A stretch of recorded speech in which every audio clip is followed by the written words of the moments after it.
زردی بشه سردی ای پاییز و زمستان، سبزی که اویر کده خورای بررجان، نان و پنیر امرت زندگی بچرخن، اسپندنه پیلدنن سرج بگردن، سهرتن آتش فرسه کوچه خیابان.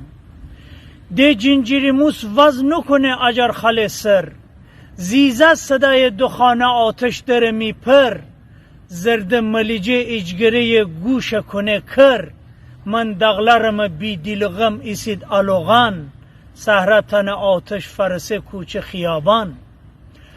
گاوان گلی دلق دکفته نخورید که، جادان همه وطلخسه مالانم نرید راه، ترسم بین از چاله به بیرون دکفین چاه، هر کی فرسه گه امر داغدان و واغدان، سهرتن آتش فرسه کوچه خیابان.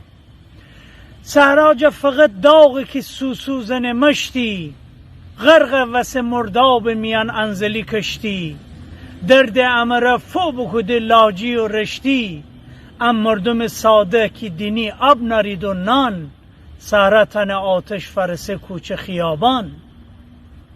ده دوزری گدایان دست شفه گفتن، تسبیح اوشن دست در جای شلمرخان، بی خود کره هی قسم خورید آیه و قرآن، امشب خدا ظالمان خانه فگردن، سهرتن آتش فرسه کوچه خیابان.